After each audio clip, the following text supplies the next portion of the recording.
An Incident at Misión de la Rosa by Paul Martin Bauer. What do you see, Reynaldo? Waves of heat rolled out from the sagebush and scrub cactus. Nothing, abuelita. The old woman stepped up to the first rung of the ladder. Don't come to the roof, Grandma. Please. Don't worry. Reynaldo could see the cloud of dust half an hour before the old people could nod and point. Yes, we see it now. Reynaldo's eyes gave Misión de la Rosa enough time that its residents could retreat into the stony foothills before the bandidos rode in and pillaged the shops and houses and pumped the town well dry, watering their horses. Once, a bandido removed the pump's handle and slung it across his saddle. The bandidos all left. The town's young people began to exile themselves to the slums of Monterrey. No te molestes en reparar la pompa, they said bitterly. Don't bother fixing the pump. We will come back for you, Reynaldo's parents had said. We will come back for you. Reynaldo had been 9. He was now 16. Reynaldo watched every day for bandits. One day, Rosa climbed up the ladder and sat with him. Rosa's parents had left with Reynaldo's. Don't worry, they said. We will come back for you. Reynaldo and Rosa were the only teenagers at Misión de la Rosa. Rosa became enthusiastic easily. She would pull Reynaldo up to his feet and say, "Look, the geese are flying northward." Or, "Look at the clouds, Reynaldo. They look like scale of fish." Reynaldo would pull his hand and say, "Foolish girl." One day, Rosa spread her arms wide and leaned into a cool northern wind. And the wind wrapped Rosa's dress close against her. Reynaldo saw that Rosa developed puffy lumps on her chest and that her hips were growing wider. Soon thereafter, Reynaldo stopped pushing his hand away from Rosa's. One April night, Reynaldo threw pebbles at Rosa through her open window. Rosa glanced at her grandmother snoring, tiptoed to the window, and said, "What do you want, Reynaldo?" "I want to look at your hair in the moonlight." Rosa wrinkled her nose, but she pulled her coarse hair from behind her and let it tumble down the front of her shift.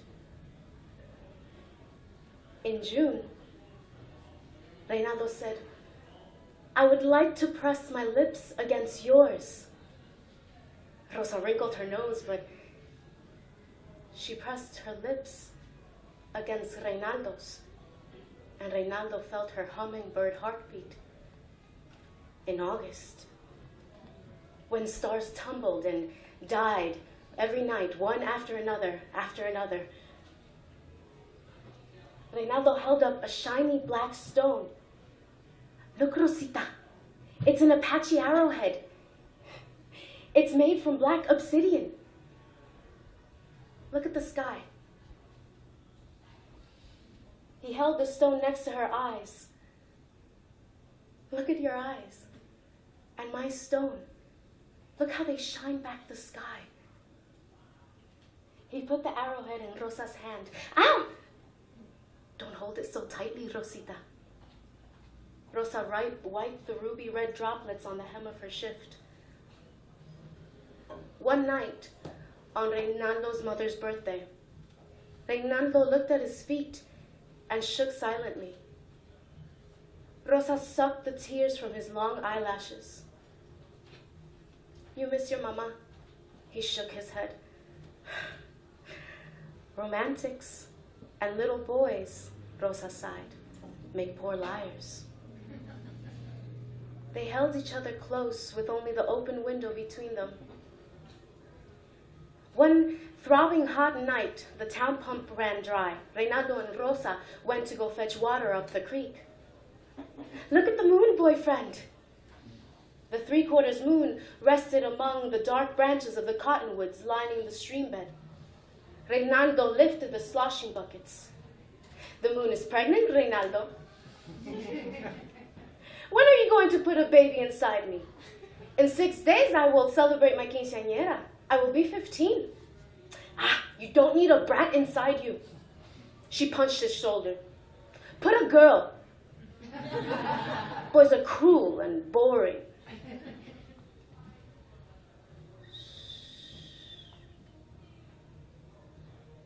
Rosa crouched beside him.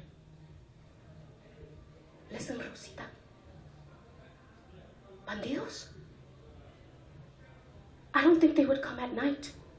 They would not risk their horses' feet on the cactus. They would come down the creek in the soft sand, then cross the fallow maize field. Bandido! Rosa shrieked with laughter as she struggled to push him off. Let me go, bandido cruel! Reynaldo cupped her delicate breasts. She slapped his hand and rolled from under him. He chased her across the fallow maize field. They stopped at the gate, the town gate, laughing and heaving for air. Look! Rosa pointed.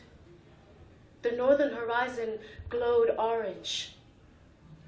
What is it? When they reached the roof, the night watchman motioned them over. He pointed with the glowing end of his cigarrillos. Soldados. Soldiers? Santa Anna's army. They were defeated by the Americans yesterday, badly. Will they come this way? The watchman exhaled smoke through his nose. I don't know. At dawn, a dust cloud stretched over the length of the horizon. The watchman scratched his jaw. I think we will keep the front gates open. Reynaldo, help me open the rear gate. Rosa, go home. I don't want to. Reynaldo shook her hand from his. Go, Rosita. When the rear gate swung open, a dozen mounted soldiers trotted into the plaza. Their uniforms torn and filthy, their eyes bloodshot behind gunpowdered blackened faces. Chickens squawked and flapped away. Dogs shook themselves awake and barked. Faces appeared in windows and doorways. Go home, niño, hurry. Reynaldo walked quickly. He felt the soldier's eyes in his back. Run, little roadrunner, run! A soldier shouted. The others laughed. Reynaldo closed the door and peered out of the window. A tall soldier rose in his stirrups and took in the anxious faces around him. Ciudadanos! Citizens. We have come here to meet our fellow patriots, the young men of